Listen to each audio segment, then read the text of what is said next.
சரி, கர்த்தர் நல்லவர். ஆமேன், ஆமேன்.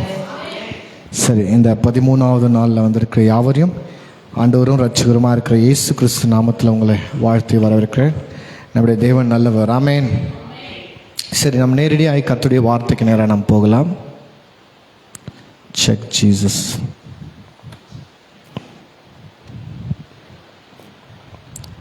சரி, கர்த்தருடைய வார்த்தைக்கு நேராக நாம் போகலாம். நம்ம இந்த 13 நாட்களாய் இயேசு கிறிஸ்துவின் ரத்தத்தை குறித்து, அந்த ரத்தத்தின் வல்லமையை குறித்து, அந்த ரத்தத்தினால நமக்கு உண்டாயிருக்கிற நன்மைகளை குறித்து அநேக சத்தியங்களை நம்ம பார்த்து கொண்டு வருகிறோம். இயேசுவின் ரத்தம் தான் இந்த உலகத்திலே ஒரு வல்லமையான ரத்தம் என்று நம்ம பார்க்குறோம். அந்த ரத்தத்தினால கூடாதது ஒன்றுமே இல்லை. ஸோ அதில் விசேஷமாய் நம்ம சில 2-3 நாட்களாய் நம்ம the benefit in the blood of Jesus, இயேசு கிறிஸ்துவின் ரத்தத்தினால நமக்கு உண்டாகிற நன்மைகளை குறித்து நம்ம பார்த்து கொண்டுக்கிறோம். அதில் 6 காரியங்களை நம்ம பார்த்தோம். இந்த 3 நாட்களாக இந்த 6வது பாயிண்ட்டை தான் நம்ம பார்த்து கொண்டிருக்கோம். ஏன்னா அது ரொம்ப முக்கியமான காரியம். சரி, இந்த 6 காரியம் என்னென்னு முதலாவது நான் சொல்லிட்டு என்னுடைய பாடத்துக்கு நம்ம போகலாம். முதலாவது, இயேசு கிறிஸ்துவின் ரத்தம் நம்மை பாவத்திலேருந்து நம்மளை என்ன பண்ணிச்சு? விடுதலை ஆக்கினது. பாவத்திலேருந்து நம்மை விடுதலை ஆக்கினது. இந்த எல்லா காரியமும் நம்ம எதிலிருந்து எடுத்து பேசி கொண்டிருக்கிறோம்னா, பஸ்கா என்ற ஆட்டுக்குட்டி இஸ்ரவேல் ஜனங்களுக்காக எகிப்து தேசத்தில் பலியானது நம்ம பார்த்தோம். அதுபோல அதற்கு சாதுஷ்யமாக ஜனங்க அங்கே அந்த ஆட்டுக்குட்டினால என்னென்னலாம் அவங்களுக்கு நன்மை பெற்றதோ அதுதான் இன்னைக்கு கிறிஸ்துவனால் நம்ம பெற்ற நன்மைகள். ஆமேன். அப்போ முதலாவது, அவர்கள் அடிமைத்துவத்திலேருந்து அவர்கள் வெளியே வந்தாங்க. அடிமைத்துவத்திலிருந்து அவர்கள் விடுதலை ஆக்கப்பட்டார்கள் அந்த ஆட்டுக்குட்டினால. அதுதான் நம்ம பார்த்தோம். முதல் காரியமே பாவத்திலிருந்து நம்மளுக்கு விடுதலை. ரெண்டாவது காரியம் என்ன பார்த்தோம்? ஸோ ரெண்டாவது காரியம் என்னன்னு கேட்டால், அந்த ரத்தம் அவர்களுக்கு ஒரு மிகப்பெரிய ஒரு பாதுகாப்பாக இருந்துச்சுன்னு நம்ம பார்க்குறோம். மூணாவது, இயேசு கிறிஸ்துவின் ரத்தம் அவர்களுக்கு அதிகாரமும் வல்லமையும் கொடுத்தது என்று பார்த்தோம். நாலாவது, அந்த ரத்தம் அவர்களுக்கு சுகம் தந்தது. ஐந்தாவது, அந்த ரத்தம் அவர்களுக்கு பாவ மன்னிப்பை தந்தது. விசேஷமாய் 6வது காரியத்தை நம்ம பார்த்து கொண்டிருக்கோம். 6வது என்னன்னா, இயேசு கிறிஸ்துவின் ரத்தம், ஆட்டுக்குட்டின் ரத்தம் அவர்களை ஒரே நாளில் அவர்கள் ஐஸ்வர்யவனாய் ஆக்கினது. பொருளாதாரத்தில் அவர்கள் ஆசீர்வதிக்கப்பட்டவர்களாய் மாறினார்கள். அதே போல் இன்றைக்கு இயேசு கிறிஸ்துவின் ரத்தத்தினால நம்மள ஐஸ்வர்யவனாய் ஆகிறோம். வசனத்தை நம்ம வாசிச்சோம் நேற்று தினத்தில். 2 கொரிந்தியர் 8ஆம் அதிகாரம் 9ஆம் வசனம் சொல்றது, கிறிஸ்துவின் கிருபையை நீங்கள் இயேசு கிறிஸ்துவின் கிருபையை நீங்கள் அறிந்திருக்கிறீர்களே, அவர் ஐஸ்வர்யவனாயிருந்தும் உங்கள் நிமித்தம் அவர் ஐஸ்வர்யவனாயிருந்தும் உங்கள் நிமித்தம் அவர் எப்படி தரித்திரமானார் என்று நாம் பார்க்கிறோம். அவருடைய தரித்திரத்தினால நாம் என்னவாகிறோம்? ஐஸ்வர்யவனாய் ஆகிறோம் என்று வசனம் ரொம்ப அழகாக சொல்லப்படுது. ஸோ எனக்கு அன்பானவர்களே, அப்போ கிறிஸ்து பாவத்துக்காக சாபத்துக்காக மாத்திரம் அல்லாமல் என்னுடைய தரித்திரத்துக்காகவும் அவர் சிலுவையில் மரித்தார். அந்த தரித்திரத்தை எடுத்து அவர் எனக்கு ஆசீர்வாதத்தை தருகிறார் இருக்கிறார், ஐஸ்வர்யத்தை தருகிறார் இருக்கிறார். அது ரொம்ப முக்கியமான காரியம். ஏன்னா நம்ம பாவ மன்னிப்பை ரொம்ப ஹைலைட் பண்ணுறோம், ரொம்ப முக்கியம். பாவத்திலேருந்து விடுதலை நம்ம பேசுகிறோம், ரொம்ப ரொம்ப முக்கியம். அதே போல் அதுலேருந்தெல்லாம் விடுதலை ஆக்கினார் என்றால், இந்த பொருளாதார ஆசீர்வாதத்திலையும் கர்த்தர் நம்மை விடுதலை ஆக்கினார். தரித்திரத்திலிருந்து நம்மை விடுதலை ஆக்கினார். ஏழ்மையிலேருந்து நம்மளை விடுதலை ஆக்கினார். குறையிலேருந்து நம்மளை விடுதலை ஆக்கினார். இதையும் நாம் அறிந்து கொள்வது ரொம்ப முக்கியம். இதைத்தான் நம்ம 3 நாட்களாய் பார்த்து கொடுக்கிறோம். இது பார்க்குறது அவ்வளோ முக்கியமானு கேட்டால் கண்டிப்பாக அவ்வளோ முக்கியம். இன்னைக்கு உலகத்தில் நம்மளுக்கு எப்படி பாவன்றது ஒரு பெரிய பிரச்சனையாக இருக்குது, அதே போல் தரித்திரன்றது இன்னைக்கு அநேக பேருடைய வாழ்க்கையில் ரொம்ப பெரிய பிரச்சனையாக இருக்குது. இதற்கான வழி என்னத்தான்றது அறியாமல் தேடி அழிந்துக்கிறாங்க. ஆனால் நான் சொல்கிறேன், இந்த தரித்திரத்துக்கும் ஒரே பதில் கிறிஸ்துவின் ரத்தம் மாத்திரமே. ஆமென். இயேசு கிறிஸ்துவின் ரத்தம் எப்படி சகல பாவங்களிலிருந்து நம்ம விடுதலை ஆக்குதோ, அதே போல இயேசு கிறிஸ்துவின் ரத்தம் நம்மை நெருக்கிற சகல காரியங்களிலிருந்தும் அது நம்முடைய தரித்திரத்தை போக்குது, நம்முடைய கண்ணீரை துடைக்குது, நம்முடைய பிரச்சனையை மாற்றுது, நம்முடைய துக்கத்தை சந்தோஷமாக மாற்றுது. எல்லாமே இயேசு கிறிஸ்துவின் ரத்தம். அந்த ரத்தத்துக்கு அப்படியாப்பட்ட வல்லமை உண்டு என்று நம்ம பார்க்குறோம்.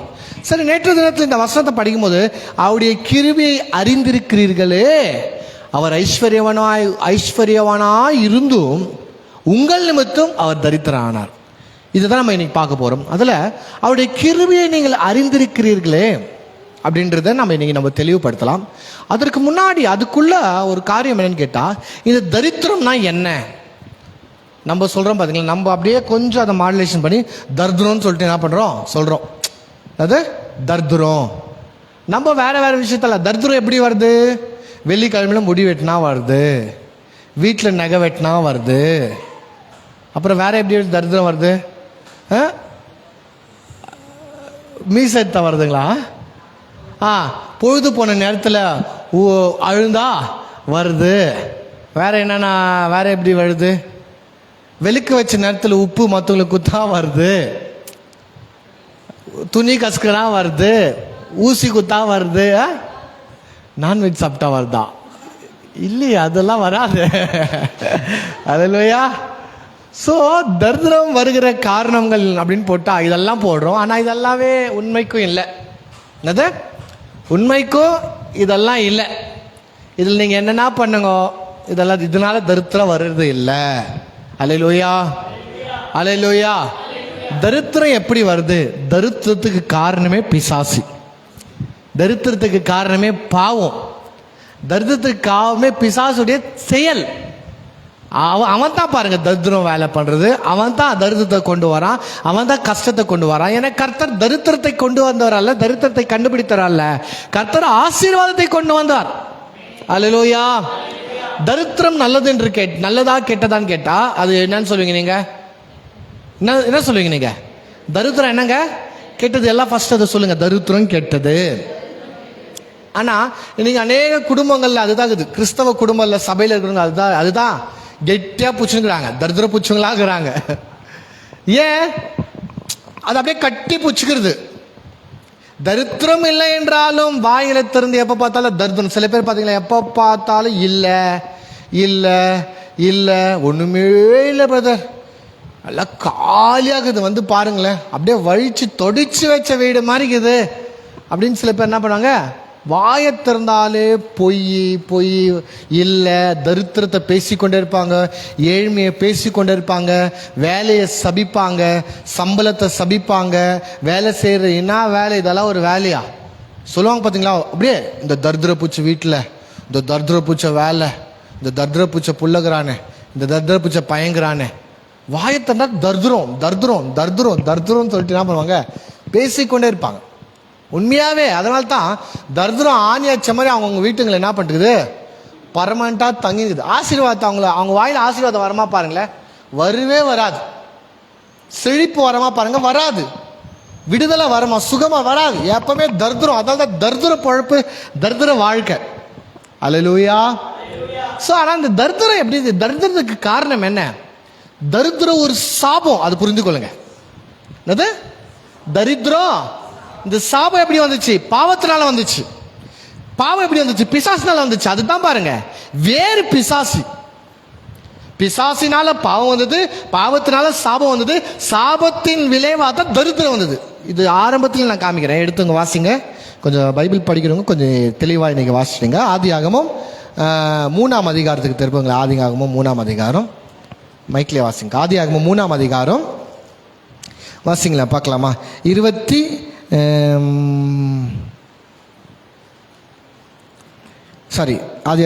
3ஆம் அதிகாரம் 17ஆம் வசனத்தை பாருங்களேன். பின்பு அவர் ஆதாமை நோக்கி, நீ உன் மனைவியின் வார்த்தைக்கு செவி கொடுத்து புசிக்க வேண்டாம் என்று நான் உனக்கு கட்டளையிட்ட விலக்கின விருட்சத்தை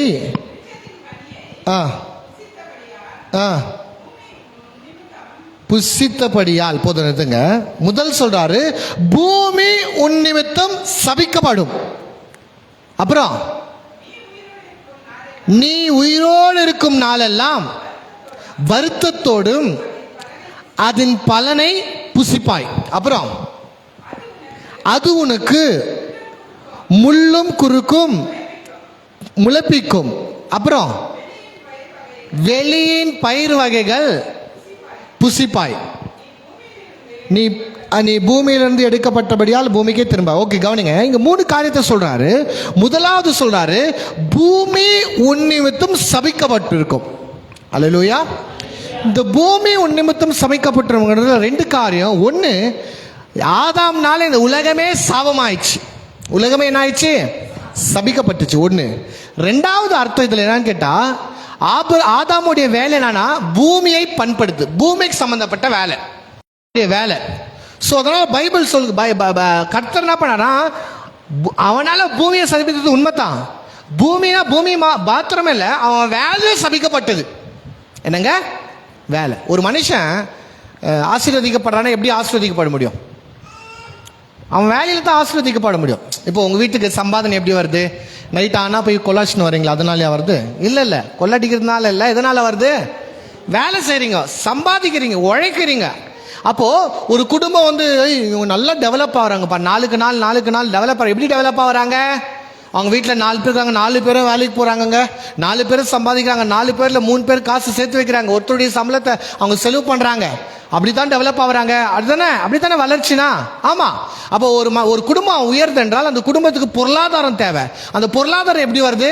அவங்களுக்கு ஒரு பிஸ்னஸ், வேலை ஏதாச்சும் ஒன்று இருக்கும். கரெக்டா? அது தான் ஆசீர்வாதம். அது போல ஆதாம் செய்கிற வேலையை கர்த்தர் சபிச்சிட்டார். உன் நிமித்தம் உன் வேலை சபிக்கப்படும். ஏதை சொல்றேன்னா, அடுத்த வார்த்தை சொல்லப்படுது. என்ன காரியம்? அடுத்தது, நீ பூமியிலிருந்து எடுக்கப்பட்டபடியால். இல்லக்கா, பூமி உன் நிமித்தம் சபிக்கப்படும். நீ உயிரோடு இருக்கிற நாளெல்லாம் அதன் பலனை என்ன பண்ணுவாரு? புசிப்பாய். அப்புறம் அது உனக்கு முள்ளும் குறுக்கும். அது உனக்கு முள்ளும் குறுக்கும் முளைப்பிக்கும். முள்ளும் குறுக்கும் முளைப்பிக்கும். வேலியின் பயிர் வகைகளை. போதும் கவனிங்க. அப்ப கவனிங்க, ஆதாமுக்கு கர்த்தர் என்ன சொல்றாருன்னா, பூமி உன் நிமித்தம் சபிக்கப்பட்டிருக்கும். பூமி உன் நிமித்தம் சபிக்கப்பட்டிருக்குன்னு சொல்றது மாத்திரம் இல்லாம, அந்த பூமி நீ வேலை செய்யற ஸ்தலம் வந்து எப்படியா மாறுன்னு கேட்டா, முள்ளும் குறுக்குவாய் மாறிடும். முள்ளும் குறுக்குமாய் மாறிடும். அதனால நீ சாப்பிட்ற சாப்பாடு எப்படி தான் புசிப்பானா, வருத்தத்தோட தான் புசிப்பாய். அல்லேலூயா. எந்த வசனத்தை நம்ம படிச்சுக்கிறோம்? 18வது வசனம் தான் நாங்கள். ஓகே.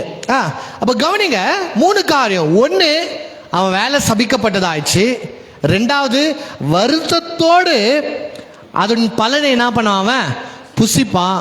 3வது, அவன் நிமித்தம் பூமியில முள்ளும் குறுக்கும் என்ன இருக்கும்?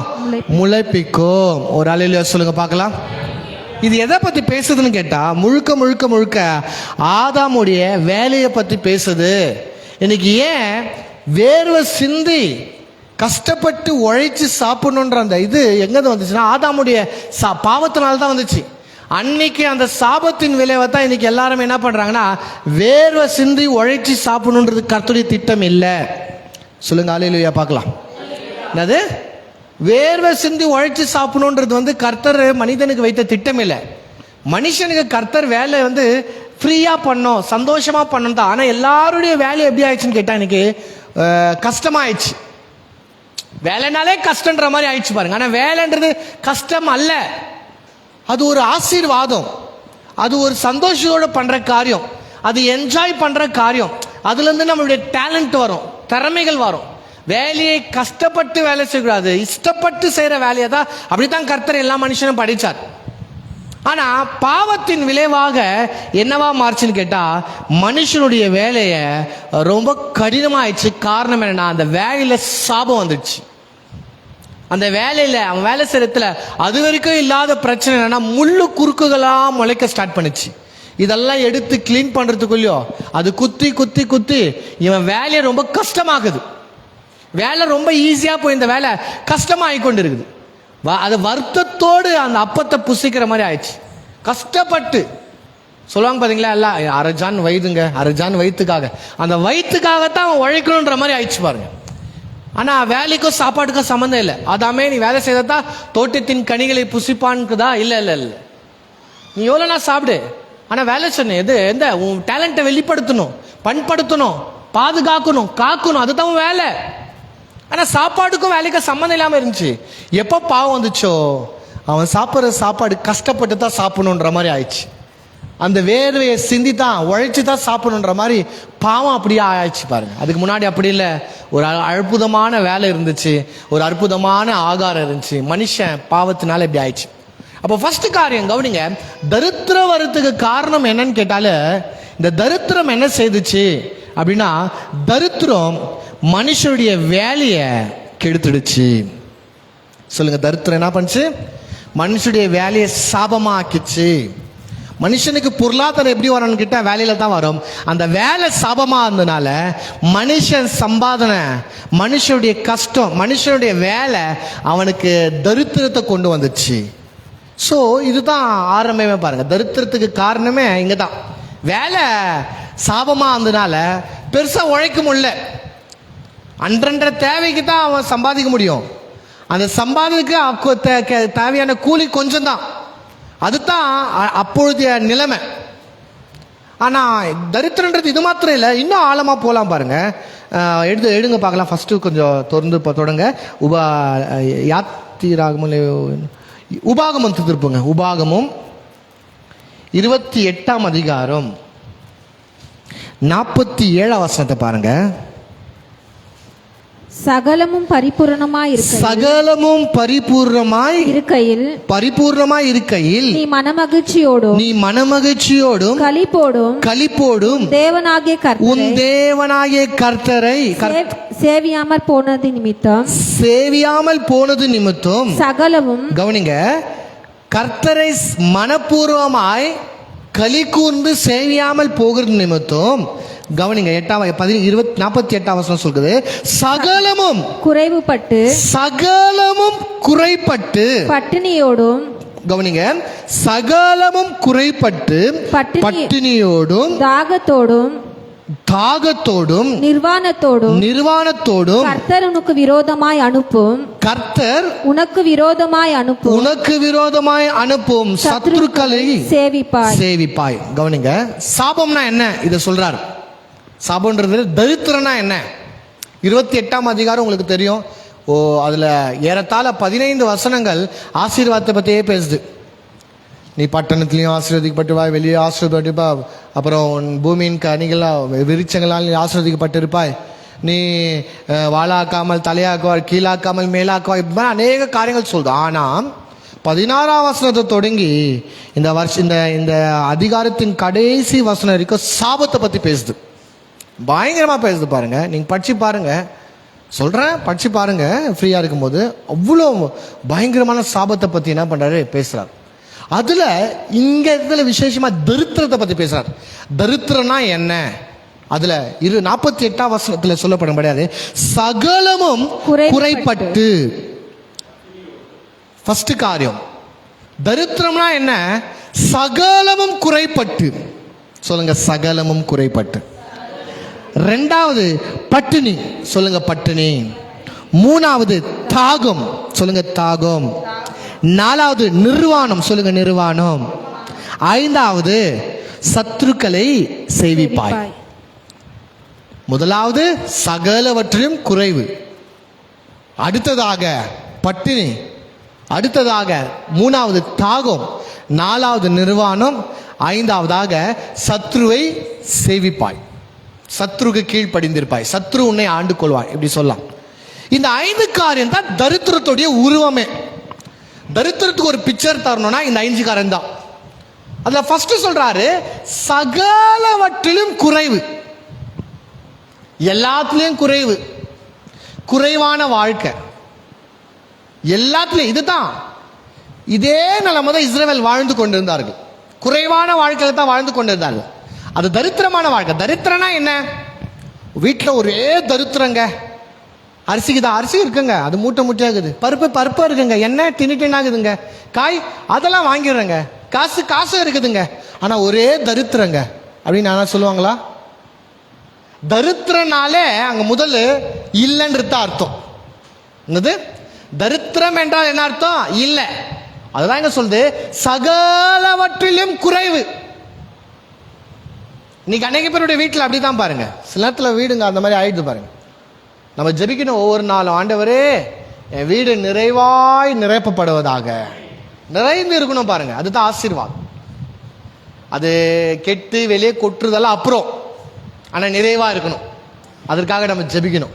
abundant, இங்கிலீஷில் அழகான வார்த்தை பாருங்க, என்னது abundant. அந்த abundant வந்து லாட்டின் பாஷையிலேருந்து எடுக்கிறாங்க. abundantன்னா எப்படி சொல்றதுன்னா, உங்களுக்கு தடையை தாண்டி வருகிறது. உதாரணத்துக்கு ஒரு அலையை போல, ஒரு பெரும் அலையை போலன்னு வச்சுக்கோங்களேன். கரைன்னு இருக்குதுன்னு வச்சுக்கோங்களேன். இந்த அலை வந்து அப்படியே கரையை தட்டி அப்படியே ரிட்டர்ன் என்ன பண்ணும், போ. பார்த்துருப்பீங்களா கடல்லெல்லாம் அலைகள் அப்படியே அலை வரும், தரையை தட்டிட்டு போயிடும். சில நேரத்தில் ஒரு சில அலை ரொம்ப பெருசாக வந்து அந்த கரையெல்லாம் தாண்டி மேலே வந்துடும். பார்த்துருக்கீங்களா? அது என்னது, ஓவர்ஃப்ளோ. அது என்னன்னா எல்லையை மீறுந்து. இதுதான் அபண்டன்ட்டுக்கான ஒரு அர்த்தம். அபண்டன்ட் தமிழில் வந்து நிறைவுக்கு, பெருக்கத்துக்கு அர்த்தம். என்ன, அந்த எல்லையெல்லாம் அப்படியே அடிச்சு தள்ளு போறது. அப்படிப்பட்ட வாழ்க்கையை தான் உங்கள் மேல என் மேல கத்துறதுக்கு சித்தமா இருக்குது. சொல்லுங்க, நான் ஆசீர்வாதமா இருப்பதே, நான் பரிபூர்ணமா இருப்பதே, நான் நிறைவா இருப்பதே தேவனுடைய சித்தம். ஆனா நம்மளுக்கு நிறைவா இல்லாம எல்லாவற்றிலும் குறைவு. சாப்பாடு விஷயத்துல குறைவு, துணி விஷயத்துல குறைவு, பண விஷயத்துல குறைவு, அதுல நெருக்கடி, இதுல நெருக்கடி, அநேக காரியங்கள்ல நம் நெருக்கடிகளை சந்தித்து கொண்டிருக்கிறோம். ஆமாவா இல்லையாங்க? இது என்ன தரித்திரம்? ஃபர்ஸ்ட் காரியமே சகலவற்றிலும் குறைவுபட்டு, அதுதான் தரித்திரமான வாழ்க்கை. ரெண்டாவது பசி. இது ரொம்ப மோசமாக பாருங்க. பசி கொடுமை. பசி காரணம் என்ன? பசின்றது சாப்பிடாம இருக்கிறது வேற, ஆனால் பசின்றது அது ரொம்ப கொடுமையான ஒரு காரியம். பசி ஏங்க பசி? சாப்பிட்றதுக்குனே இல்லை, சாப்பாடு இல்லை. காரணம் என்ன? தரித்திரம். இன்னைக்கெல்லாம் எவ்வளோ மேல் பாருங்க. இன்னைக்கு பசியெல்லாம் பெருசாக பார்க்க முடியாது. பசியில் இருக்கிறாங்க அநேக பேர், வேலை பிஸியில் பசியில் இருக்கிறாங்க. வேலை பிஸியில் பசியா பசிங்க. ஏங்க சாப்பிடலாம்? இல்லை சாப்பிட்டா அப்படியே தூக்கம் வந்துடும், சாப்பிட்டா அப்படியே உக்காந்துரும் தோணும். ஐயோ சாப்பிட்டா வேலை செய்ய முடியாது, அந்த பிஸியில் பசியாக இருக்கிறாங்க. சாப்பாடு இல்லாதனால பசி இல்லை. ஆனால் ஒரு காலத்துலலாம் பசி கொடுமை. கேஜிஎஃப்லாம் பயங்கரமாக இருந்துச்சு பாருங்க. பசி பட்னியோட பொண்டாட்டி பிள்ளைங்க வீட்டில் இருப்பாங்க, பசியோட பிள்ளைங்க காத்துன்னு இருப்பாங்க, பசியோட அம்மா காத்துன்னு இருப்பாங்க, பசியோட எதிர்பார்த்து கொண்டு இருப்பாங்க. ஐயோ நைட் ஆயிடுச்சுன்னா அந்த வேலையிலேருந்து வரும்போது கொஞ்சம் அரிசி வாங்கி வந்துட மாட்டாங்களா, சம்பளம் வாங்கி வர மாட்டாங்களா, வந்தோடனே கபகபனோடு ஒரு 1/2 கேஜி அரிசி, கொஞ்சம் 2-3 தக்காளி, ஒரு வெங்காயம், கொஞ்சம் எண்ணெய் ஒரு கிளாஸில் வாங்கி டக் டக் டக்குன்னு செய்து ஆத்திரத்தோடு செய்வாங்க பாருங்க. அது அப்படியே அப்போல்லாம் பெரிய கேஸ் குறியில் பாருங்க, அடுப்பு அப்படியே எரிய வச்சுன்னு டக் டக் டக்குன்னு இந்த ஒலை கொதிக்க வச்சு அதே அடுப்பில் மறுபடியும் ஏதாவது ஒரு குழம்பை பண்ணி அப்படி சூடாக வாரி போட்டு சாப்பிட்டு அப்படி படுக்கிறது. அதெல்லாம் ஒரு காலம் பாருங்க. பசி என்ன காரணம்? அப்போல்லாம் ஏன் அவ்வளோ ஒரு காரணம் என்றால் தரித்திரம், ஏழ்மை, வீட்டில் ஒன்றுமே இருக்காது, அன்றாட பொழப்பு. அதெல்லாம் என்னங்க தரித்திரங்க. அதெல்லாம் வீட்டில் குறைவா எல்லாவற்றிலும் குறைபடுறது தரித்திரம்.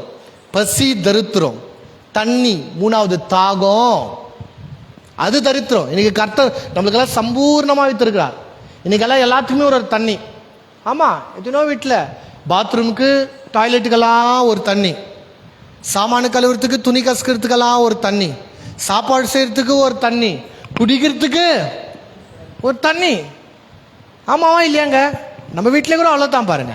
போர் தண்ணி ஒன்றுக்கு, டேங்கர் தண்ணி குடிக்கிற தண்ணி ஒன்றுக்கு, பிஸ்லரியில கூட 2 விதமான பிஸ்லரி நம்ம வீட்டிலே வர பிஸ்லரி. ஆர்ஓ வந்து குடிக்கிறதுக்கு, வெளியேந்து எத்தனை வர பிஸ்லரி வந்து சாப்பாடு செய்யறதுக்கு. வசதி தான் காரணம். அவன் பாருங்களேன் எப்படி மாறிச்சு பாருங்களேன். ஆனால் தாகத்தோடு நம்மளாம் இல்லை, பெருசாக இல்லை பாருங்க. இன்னைக்கு தண்ணி இருந்தும் குடிக்காமல் இருக்கிறவங்க எவ்வளோ பேர் இருக்கிறாங்க. காலிலேருந்து ஒரு பாட்டில் தண்ணி கூட குடிக்காத ஆட்கள் இருக்கிறாங்க இல்லையாங்க? ஆனால் தாகம் காரணம் என்ன? தரித்திரம். அதுவும் ஒரு தரித்திரம். வீட்டில் எல்லாம் குடும்பம் காலி ஆயிட்டு காத்துன்னு இருப்பாங்க. இன்னைக்கு குழால தண்ணி வருமா? குழா தண்ணி தான். இப்போ தானே டேங்கரு அதெல்லாம், இப்போ சைக்கிளில் வந்து 4 குடம் 6 குடம் 8 குடம்னு போட்டுன்னு பொம்பளைங்களும் ஆம்பளைங்களும் போயிட்டு எங்கேயோ வில்லேஜுங்களில் தண்ணியை பிடிச்சின்னு அங்கேருந்து அப்படியே தள்ளு வருவாங்க. அந்த காலெல்லாம் கர்த்தர் மாற்றினார். அல்லேலூயா.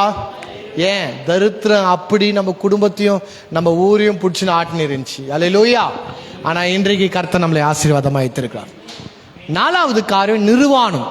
நான் சொல்றதெல்லாம் வந்து ஏதோ உங்களுக்கு புதிதாக இல்லை, புதிதாகவும் இருக்காது. ஏன்னா நம்ம பிறந்ததுலேருந்து ராயல் ஃபேமிலியில் பிறந்துட்டு born with a silver spoon சொல்லுவாங்க பார்த்தீங்களா, தங்க ஸ்பூன்லேயே வளர்ந்தவர்கள் இல்லை.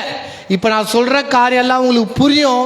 இதெல்லாம் நம்ம எல்லாருமே கடந்து வந்தோம், ரொம்ப தொலைவில்லை. இப்படி திரும்பி பார்த்தா அந்த நாளெல்லாம் நம்மளுக்கு ஞாபகம் வந்துனே இருக்குது. எல்லாவற்றிலும் குறைபாடு. என்னது?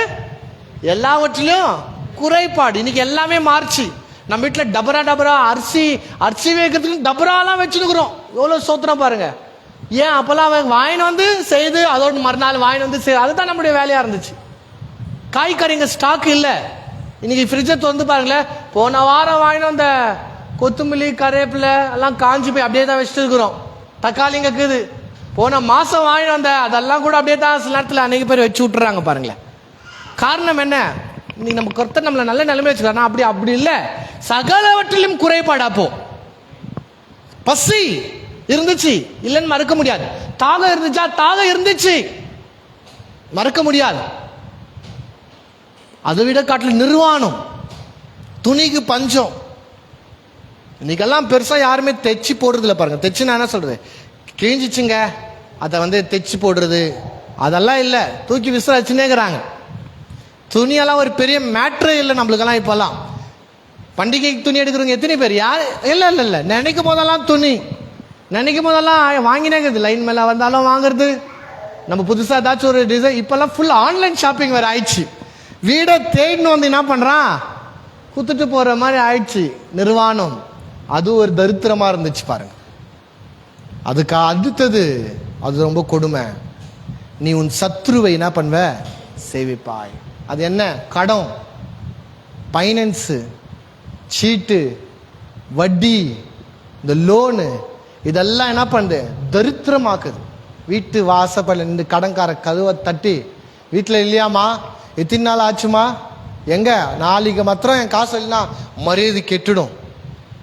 பயந்து நடுங்கி அவங்களுக்கு அப்படியே ஒதுருன்னு போய் ஒளிஞ்சுன்னு. அந்த நிலைமை ஒன்றும் அநேக பேர் வாழ்க்கையில் மாறல பாரு. இன்னைக்கும் அதே பொழப்பு. அதெல்லாம் என்ன? தரித்திரம். இன்னைக்கு நான் சொல்லியிருக்கிற காரியங்கள் இன்னைக்கு அநேக பேருடைய வாழ்க்கையில் மாறிக்கலாம். ஆனால் இன்னும் நம்ம வாழ்கிற ஊரில் இன்னைக்கு அநேக பேர் இதை அனுபவித்து கொண்டு தான் இருக்கிறாங்க. இன்னும் இந்த 5 காரியங்கள் என்ன? சகலவற்றிலும் குறைபாடு, பசி, தாகம், நிர்வாணம், சத்ருக்களை சேவிப்பாய். இந்த மாதம் நீ வட்டி தரல, வா எங்கள் வீட்டில் வந்து வீட்டு வேலை செய், இந்த துணி கசக்கிட்டு போ. இல்லைன்னு நினைக்கிறீங்களா நீங்கள்? நடக்குது. காரணம் என்ன? அடிமத்துவம். காரணம் என்ன? கடன் வாங்கினவன் கடன் குத்துனுக்கினாவா அடிமை என்று பைபிள் சொல்லுது. இதெல்லாம் என்ன? தரித்திரம், தரித்திர நிலைமை. ஆனால் இவைகள் எல்லாவற்றையும் தான் சிலுவையில் இயேசு கிறிஸ்து உனக்காக எனக்காக மாற்றினார். அல்லேலூயா சொல்லுங்க. அல்லேலூயா. இயேசு கிறிஸ்து ரத்தம் என் ஐஸ்வர்யமான ஆக்குது மாத்திரமல்ல, இயேசு கிறிஸ்துவின் ரத்தம் என் தரித்திர நிலைமையை மாற்றினது. அல்லேலூயா, அல்லேலூயா. ஆமாங்க, ஆமா. இயேசு கிறிஸ்து சிலுவையில் அவர் பசியோடு தொங்கிக் கொண்டிருந்தார். குறைந்தபட்ச இயேசு கிறிஸ்து 12 மணி நேரமாய், 12 மணி நேரத்துக்கும் அதிகமாய் அவர் பசி சாப்பிடல சிலுவையில் தொங்குறதுக்கு. எப்போ கடைசியாக சாப்பிட்டாரு? அன்றைக்கு மாலையில் அந்த ராபோஜனத்தை கர்த்தர் சாப்பிட்றாரு. அது கூட ஒன்றும் பெருசாக சாப்பிட்டுக்க மாட்டார் பாருங்க. அவர் ராபோஜனத்துக்கு அப்புறம் அவர் பெருசாக சாப்பிடவே இல்லை, தண்ணியும் குடிக்கல, பசியாய் சிலுவையை தொங்கிக் கொண்டிருக்கிறார். இயேசு அனுபவித்தாரா? என்னுடைய தரித்திரத்தை அனுபவித்தாரா? அவர் ஐஸ்வர்யவனாய் இருந்தோம் உங்கள் நிமித்தம் அவர் என்ன ஆனார்? தரித்திரமானார். என்ன தரித்திரனா? பசி, தரித்திரம் அனுபவித்தாரா? இயேசு சிலுவையில தாகம் கேட்கிறார். தாகம் என்ன? தரித்திரம். அவர் அனுபவித்தாரா? அனுபவித்தார். பொதுவாக யூதர்கள் வந்து 3 வஸ்திரம் போட்டுன்னு இருப்பாங்களா பாருங்க. 3 வஸ்திரம். ஒன்று வந்து இன்னர் வேர்ஸ்ன்னு சொல்லுவாங்க பார்த்தீங்களா, உள்ளாடை, அது போடுவாங்க. அதுக்கு மேலே இப்போ நம்ம போட்டுக்கிற மாதிரி ஷர்ட் போட்டு இருப்பாங்க.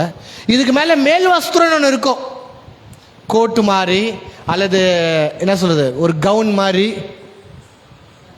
பெருசாக என்ன பண்ணுவாங்க போடுவோம், அது மேல் வஸ்திரம். பொதுவாக யூதர்கள் அதை போடுவாங்களாம் பாருங்கள். 3-4 துணி போடுவாங்களாம், 3-4 துணி போடுவாங்களாம். ஆனால் இயேசு கிறிஸ்துவை எல்லா துணியும் கட்டிட்டாங்க. இன்னும் சொல்ல போனால் இயேசு கிறிஸ்து சிலுவையில் நிர்வாணமாக தான் தொங்குறாங்க. அது ஒரு நாகரிகத்துக்காக சிலுவையில் இன்னைக்கு நம்ம படம் வரையும் போதோ சரி, இன்னைக்கு நம்ம ஃபோட்டோங்க இயேசு கிறிஸ்துக்கு மாதிரியாக இருக்கிற ஃபோட்டோ காமிக்கும் போது இயேசு ஒரு துண்டு கட்டுனுங்கிற மாதிரி என்ன பண்ணுறாங்க, நாகரிகத்தை கருதி ஒரு துண்டோடு என்ன பண்ணிட்டாங்க விட்டுட்டாங்கன்னா இயேசு வீட்டில் அந்த ஃபோட்டோவில் அப்படி காமிக்கிறாங்க. ஆனால் உண்மைக்கும் இயேசு நிர்வாணமாக தான் சிலுவையில் தொங்குனார். நிர்வாணம் என்ன, தரித்திரம். அவர் உங்களுடைய மானத்தை மறைக்கிறதுக்காக அன்றைக்கு நிர்வாணமாய் சிலுவையில் தொங்கினார். யோசிச்சு பார்த்தீங்களா, ஏதேன் தோட்டத்தில் ஒரு மிருகம் ஆதாம் ஏவாளுடைய சரீரத்தின் மேலே அவங்க மானத்தை மறைக்கிறதுக்காக யாருடைய தோல் பிக்கப்பட்டது, ஒரு ஆட்டுக்குட்டியோ அல்லது ஏதோ ஒரு மிருகத்துடைய தோல் உரியப்பட்டது. அந்த தோல் உறிஞ்சவன அந்த அந்த மிருகம் எப்படி இருந்துக்கோ, நிர்வாணமாய் உடம்பு முழுமையா ரத்தத்தோடு அப்படியே விழுந்து கிழந்துட்டுச்சுக்கா, கண்டிப்பா கிழந்துட்டுச்சு. அந்த நிலைமையில இயேசு கிறிஸ்து சிலுவையில் நிர்வாணமாய் தன் சரீரம் முழுமையா ரத்தத்தோடு அவர் தொங்கிக் கொண்டிருக்கிறார். காரணம் என்ன, உங்களுடைய தரித்திரத்தினால. அல்லேலூயா. வானத்தையும் பூமியும் படைத்த தேவன் சகலவற்றிலும் அவர் என்னது ஒன்றுமே இல்லாதவராய் வெறுமையாக்கப்பட்டு, என்னது வெறுமையாக்கப்பட்டு அவரிடத்துல இருந்து எல்லாமே பறிச்சுக்கினாங்க, எல்லாமே பறித்து கொண்டு வெறுமையாய் எம்டி, சொல்லுங்க எம்டி, காலியாய் வெறுமையாய் சிலுவையில் தொங்கிக் கொண்டிருக்கிறார். அது என்ன, நம்முடைய தரித்திரனால. கடைசியாய் ராஜாதி ராஜாய் ராஜகுமாரனாய் இருந்த இயேசு கிறிஸ்து, வேதம் சொல்லுது அவர் ராஜாதி ராஜ கர்த்தாதி கர்த்தா. அப்படியாப்பட்ட இயேசு கிறிஸ்து ரோமருடைய கையில் ஒப்பு கொடுக்கப்பட்டு, அவருடைய கையினால் பிடிப்பட்டு அடிக்கப்பட்டு சிலுவை சுமக்கப்பட்டு அந்த கொல்கதாமலை ஏறப்பட்டு சிலுவையில் தொங்கிக் கொண்டிருக்கிறார். சத்ருவுடைய கையில் அவரை ஒப்பு கொடுத்தார். சத்ருக்களுக்கு சேவிக்கிறவராய் அவர் மாறிட்டார். சத்ருவுடைய கண்ட்ரோலில் அவர் வரப்பட்டார். அது என்ன, தரித்திரம். ஏதெல்லாம் நடந்தது, இதெல்லாம் உங்களுக்கும் எனக்கும் நடக்கக்கூடாதுன்றதுக்காகத்தான் அவர் எல்லாவற்றையும் ஏற்றுக்கொண்டார். அல்லேலூயா. அதுதான் வேதம் சொல்லுது, அவருடைய கிருபையை நீங்கள் அறிந்திருக்கிறீர்களே. இது தாங்கம்மா அதுக்கு அர்த்தம். அவருடைய கிருபையை நீங்கள் அறிந்திருக்கிறீர்களே. என்ன அவருடைய கிருபை? அவர் ஐஸ்வர்யவானாய் இருந்தோம். ஐஸ்வர்யவானா என்ன, ஒன்றிலும் குறை இல்லாதவர், 2 பசியே இல்லாதவர், 3 தாகமே இல்லாதவர், 4 அவருடைய வஸ்திரம் இல்லாதவரா, இல்லை மிகுந்த அழகான வஸ்திரத்தை அணிந்தவர், 5 சத்ருகளை ஆளுகிறவர். இதுதான் ஐஸ்வர்யம். குறைவே இல்லை பிரதர், பசின்றதே இல்லை எங்கள் வீட்டில். எப்பவுமே 4 பேர் திடீர்னு கூட சாப்பாடு பூரா அலுவலகிறோம். தாகன்றதுக்கு தண்ணிக்கு பஞ்சமே இல்லை. துணி பீரபீரவா இருக்கு. சத்துருக்களை நாங்கள் ஆண்டு கொண்டு இருக்கிறோம். இதுதான். இப்படி இருந்த இயேசுவை உங்களுக்காக எனக்காக இதெல்லாம் தலைகீழாம மாறி பசி, தாகம், நிர்வாணம், சகலவற்றிலும் குறைவு, கடைசியாய் சத்துருக்கள் அவர் ஆண்டு கொண்டிருக்கிறார். அதுதான் உங்கள் நிமித்தம் அவர் தரித்திரமானார், ஏனென்றால் நீங்கள் ஐஸ்வர்யவானாய் ஆகும்படி. சிலுவையும் சிலுவையின் ரத்தமும் அவ்வளோ மகத்துவமுள்ள காரியங்கள் செய்தது. அல்லேலூயா சொல்லுங்க பார்க்கலாம். அல்லேலூயா. அப்போ நீங்களும் நானும் எப்படியாப்பட்ட வாழ்க்கை வாழணும்? இந்த வாழ்க்கையை பற்றி பேசும்போது 4 வாழ்க்கைகள் இருக்குது. அந்த 4 வாழ்க்கையில் ஒரு வாழ்க்கை என்னன்னு கேட்டால் குறைவற்ற வாழ்க்கை. சொல்லுங்க, குறைவற்ற வாழ்க்கை. குறைவற்ற வாழ்க்கை இஸ்ரவேல் மக்கள் எகிப்தில் வாழ்ந்திருந்த வாழ்க்கை தான் குறைவற்ற வாழ்க்கை. சரியான துணி இல்லை, 3 வேளை சாப்பாடு இல்லாத சொல்லுவாங்க பார்த்தீங்களா, அண்டை ஒரு குடிசையும் அரை வயிற்று கஞ்சியும். இதுதான் யாருடைய வாழ்க்கை? இஸ்ரவேலுடைய வாழ்க்கை. எங்க? எகிப்தில். அது என்ன வாழ்க்கை? குறைவற்ற வாழ்க்கை. ரெண்டாவது, வனாந்தத்தில் அவர்கள் வாழ்கிறாங்க. அது வாழ்க்கை, அந்த வாழ்க்கை என்ன வாழ்க்கைன்னா என்ன சொல்லுதுன்னா,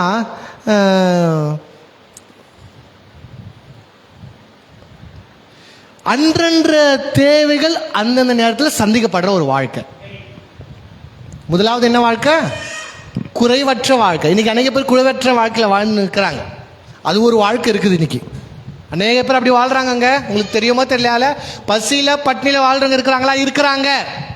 ரெண்டாவது ஆட்கள் இருக்கிறாங்க, அன்றன்ற தேவை அன்றன்றைக்கு சந்திக்கப்படுற ஆட்கள். இவங்களுடைய வாழ்க்கை எப்படின்னா, அன்றாட பொழப்பு. இன்னைக்கு சம்பாதிக்கிறது இன்னைக்கே சரியா போயிடும். இந்த மாசத்துடைய சம்பளம் இன்னைக்கே சரியா போயிடும். இது என்ன? அன்றன்ற நாளுக்கு அன்றன்ற நாளுடைய அன்னாட பொழப்புன்றோம் பார்த்தீங்களா? அதுதான் ரெண்டாவது வாழ்க்கை. சில பேருடைய வாழ்க்கை குறைவான வாழ்க்கை. சில மனிதர்களுடைய வாழ்க்கை அன்னாட பொழப்பு. அந்தந்த நாளுக்கு தேவையான சம்பளத்தை, கிடைக்கிற சம்பளத்தை அன்னைக்கு அவங்க சாப்பிட்டா அது அன்னைக்கு காலி ஆகிடும். மறுநாள் அவங்களுக்கு ஒன்றும் இல்லை, மறுபடியும் அன்னைக்கு வேலை செய்யணும், அன்னைக்கு சாப்பாடுக்கு. மூணாவது வாழ்க்கை போதுமானதுக்கும் அதிகமான வாழ்க்கை. போதுமானதுக்கும் அதிகமான வாழ்க்கை. இந்த வாழ்க்கை இன்னைக்கு அநேக பேருடைய வாழ்க்கையில் நம்ம பார்க்குறோம். என்னன்னு கேட்டால், நாங்கள் சாப்பிட்டு திருப்தியாக இருக்கிறோங்க, நாளைக்கும் எங்களுக்கு இருக்குது. அது நாளைக்கும் எங்களுக்கு இருக்குது. இன்னும் ஒரு மாதத்துக்கு தேவையான ரேஷன் நாங்கள் வாங்கி வச்சுருக்கிறோம். அது என்ன? போதுமானதுக்கும் அதிகமான வாழ்க்கை. எங்களுக்கு தேவை காட்டிலும் சாப்பாடு எங்களுக்கு எக்ஸ்ட்ரா தான் இருக்குது. நாங்கள் போட்டுக்கிற துணியை காட்டிலும் எங்களுக்கு எக்ஸ்ட்ரா துணி இருக்குது. சாப்பிட்டு மிச்சம் வைக்கிற மாதிரி எங்களுக்கு வாழ்க்கை இருக்குதுங்க. இது நல்ல வாழ்க்கையா? உண்மையாகவே நல்ல வாழ்க்கை. ஆனால் இந்த வாழ்க்கை ஏன் கர்த்தர் வைத்தார் என்றால், ஒரு வசனத்தை வாசிக்கலாமா? எபேசியர் 4ஆம் அதிகாரம் 28ஆம் வசனத்தை பாருங்களேன். எபேசியர் 4:28.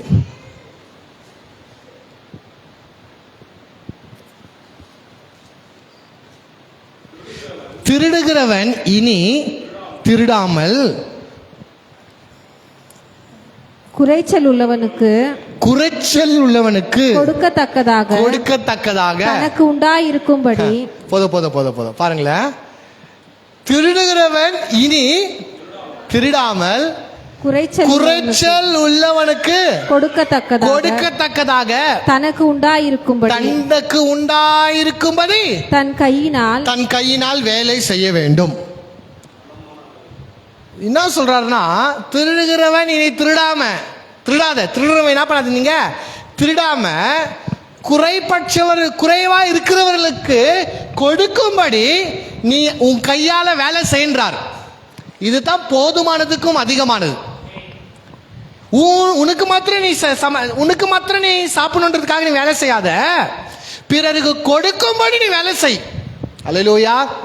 ஏன் நம்மளுக்கு போதுமானதுக்கும் அதிகமா வேணும்னா, ஏன் நம்ம சாப்பிட்டு இன்னொரு 2 ஆள் சாப்பாடு மிச்சம் இருக்குதுன்னு சொல்றோம்னா, அந்த சாப்பாடு இன்னொருக்கு தரத்துக்காக தான் கர்த்தர் சொல்றார். குறைச்சலாய் உள்ளவர்களுக்கு, அல்லேலூயா, எடுத்து ஃப்ரிட்ஜில் வச்சுக்கிறதுக்கு இல்லை, குறைச்சலாய் இருக்கிறவர்களுக்கு. கடவுள் எவ்வளவு அருமையா நான் சொல்ல வசனம் சொல்லுது பாருங்க. வசனம் ரொம்ப அழகா சொல்லுகிறது. குறைச்சலாளர்களுக்காக உன் கையினால் நீ வேலை செய்கின்றார் கர்த்தர். அந்த உன் கையினால செய்யற சம்பாதத்துல நான் உன்னை ஆசீர்வதிப்பேன். அந்த பணம் உனக்கு போதுன்றதுக்கு விட அதிகமா இருக்கும் என்று கர்த்தர் சொல்லுகிறார். அல்லேலூயா. இதுவும் கர்த்தருடைய சித்தம் இல்லை. குறைவற்ற வாழ்க்கை உன்னுக்கும் எனக்கும் கர்த்தருடைய சித்தம் அல்ல. அன்றாட பொழப்பு அதுவும் கர்த்தருடைய சித்தம் இல்லை. போதுமானதுக்கும் அதிகமானது கர்த்தருடைய சித்தம் இல்லை. கடைசியா ஒன்று இருக்குது, போதுமானதுக்கும் மிகவும் அதிகமாய். சில பேர் சொல்றது கேள்விப்படுகிறீங்களா? 7 தலைமுறைக்கு சொத்து சேர்த்து வச்சுக்கிறோம் பிரதர். அந்த வாழ்க்கை தான் உங்களுடைய வாழ்க்கை, என்னுடைய வாழ்க்கையா இருக்க வேண்டும். ஒரு அல்லேலூயா சொல்லுவோமா பார்க்கலாம். அல்லேலூயா. அதுதான் இங்க நம்ம வாசிச்சோம். எங்க வாசிங்க பார்க்கலாம் மறுபடியும். 2 கொரிந்தியர் 8ஆம் அதிகாரம் 9ஆம் வசனம். 8:9. 2 கொரிந்தியர் 8:9. நம்முடைய கர்த்தராகிய இயேசு கிறிஸ்துவின் நம்முடைய கர்த்தராகிய இயேசு கிறிஸ்துவின் கிருபையை அறிந்திருக்கிறீர்களே, அவர் ஐஸ்வர்யவானாய் இருந்தும் நீங்கள் அவருடைய தரித்திரத்தினால் ஐஸ்வர்யவானாய் ஆகும்படிக்கு உங்கள் நிமித்தம் தரித்திரனானார். அடுத்தது வாசிங்க. இதை குறித்து என்ன என் யோசனையை உங்களுக்கு அறிவிக்கிறேன். என்ன யோசனையை அறிவிக்கிறேன்? இதை செய்கிறதற்கு மாத்திரமல்ல செய்ய வேண்டும் என்று உற்சாகப்படுகிறதற்கும் ஒரு வருஷமாய் ஆரம்பம் பண்ணின உங்களுக்கு இது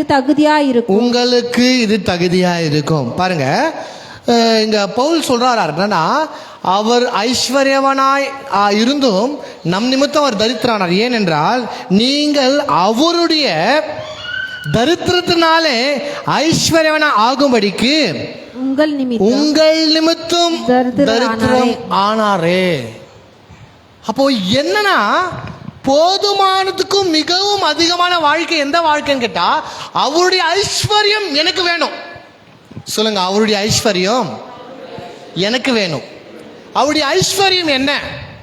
போதுமானதுக்கும் மிகவும் அதிகமாய். ஆமென். எடுக்க எடுக்க வந்துனே இருக்கும். சாரி பாத் விதவை எடுக்க வந்துனே இருந்துச்சு. ஆண்டவர் பாருங்க, இன்னைக்கு பெட்ரோல் எடுக்கிறாங்க பாத்தீங்களா? பெட்ரோலை மனுஷன் கண்டுபிடிச்சானா? ஆண்டவர். ஆனா எடுக்க என்ன இருக்குது? வந்துனே இருக்குது. இதுதான் போதுமானதுக்கும் அதிகமாய். மழை வந்துனே இருக்குது, சூரிய கதிர் வந்துனே இருக்குது, கடவுளுடைய ரிசோர்ஸ் எல்லாமே வந்துனே இருக்குது. பாருங்க, அது முடிகிற காரியம் இல்லை, முடிவில்லாத ஒன்று. இப்போ நம்ம அக்கௌண்ட்ல வந்து ஒரு 1 லட்ச ரூபாய் வச்சுக்கோங்களேன். ஏதோ ஒரு தேவைக்கு நம்ம என்ன பண்றோம், ஒரு 10,000 ரூபாய் எடுக்கிறோம். அப்போ 10,000 ரூபாய் எடுத்த உடனே அக்கௌண்ட்ல எவ்வளோ காமிக்கும்? இப்போ 90,000 காமிக்கும். ஓகேவா? இன்னொரு 10,000 ரூபாய் அடுத்த மாதம் எடுத்துரும், அக்கௌண்ட்ல எவ்வளோ காமிக்கும்? 80,000. அப்போ என்ன, நம்மளுடைய ஐஸ்வர்யம் எப்படி? எடுக்க செலவு பண்ண அது என்னாவோ குறைவாயினே இருக்கும். ஆனால் கர்த்தருடைய ஐஸ்வர்யம் அப்படி இல்லை, அது குறைவில்லாத ஒன்று. அதுதான் நான் சொன்னேன். கர்த்தர் சொல்றாரு, அவருடைய மகிமையின் ஐஸ்வர்யத்தின்படி உங்களுடைய குறைகள் எல்லாம் கிறிஸ்து இயேசுக்குள் நிறைவாக்குவார். அல்லேலூயா. அப்போ என் வாழ்க்கை எப்படி இருக்கணும்னா, குறைவான வாழ்க்கை இல்லை. ரெண்டாவது, அன்றாட பொழுப்பு, அன்றண்ட நாளுக்கு தேவையான அப்பத்தை தாங்காண்டவர், அப்படியாப்பட்ட வாழ்க்கையா இல்லை. போதுமானது காட்டிலும் கொஞ்சம் அதிகமாய், அதுவும் இல்லை. போதுமானதுக்கும் மிகவும் அதிகமாய் தேவனுடைய ஐஸ்வர்யம் எனக்கு தேவை, தேவனுடைய ஆசீர்வாதம் எனக்கு தேவை. அந்த வாழ்க்கை தான் உண்மையான ஆசீர்வாதத்தின் வாழ்க்கை. அது என்ன, எது உங்களுக்கு தந்ததுன்னு கேட்டா, சிலுவையில் இயேசு சிந்திய ரத்தம் உங்களை ஐஸ்வர்யவானாய் ஆக்கினது. அல்லேலூயா. சொல்லுங்க, அந்த ரத்தம் என்னை தரித்திரத்திலிருந்து மீட்டது. ஆமென். அப்போ என்ன, இயேசு எங்கேருந்தெல்லாம் மீட்டார்? பாவத்திலிருந்து நம்மை மீட்டார், பாதுகாப்பு தந்தார், அதிகாரத்தையும் வல்லமையும் தந்தார், சுகத்தை தந்தார், 5வதாக பாவ மன்னிப்பை தந்தார், 6வதாக ஐஸ்வர்யத்தை தந்தார், 7வதாக இன்னைக்கு அவர் தரித்திரத்திலிருந்து உன்னையும் எங்களையும் அவர் விடுதலை ஆக்கிறார். அல்லேலூயா, அல்லேலூயா. நம்மளாம் எழுந்து நிற்கலாமா? எழுந்து நின்று கண்களை மூடி கர்த்தருடைய வார்த்தைக்காக நம்ம ஜெபிக்கலாமா? கர்த்தர் கொடுத்த வார்த்தைக்காக நாம் ஜெபிக்கலாம். கண்களை மூடி கரைகளை உயர்த்தி கர்த்தர் கொடுத்த வார்த்தைக்காக. சர்வ வல்லமுள்ள தேவனே, குமாரனாகிய இயேசுவின் நாமத்தில் உங்கள் சமூகத்தில் இந்த அற்புதமான தகப்பனே, நல்ல நாளுக்காக நன்றி. இந்த நாளில் ஒரு அருமையான சத்தியத்தை நாங்கள் கேட்டோம் தகப்பனே. அப்பா, தரித்திரம் என்றால் என்ன? இந்த தரித்திரம் எப்படி மனுஷனுடைய வாழ்க்கையை நாசப்படுத்துன்னு பார்க்குறோம். எனக்கு எத்தனோ பேர் தகப்பனே, குறைவான வாழ்க்கை, பசி, தாகம், நிர்வாணம், அது மாத்திரமல்லாமல் சத்ருடைய கைகளில் அடிமையான வாழ்க்கை, இப்படியாப்பட்ட வாழ்க்கையில் அநேக பேர் மாட்டி தவித்து கொண்டிருக்காங்க.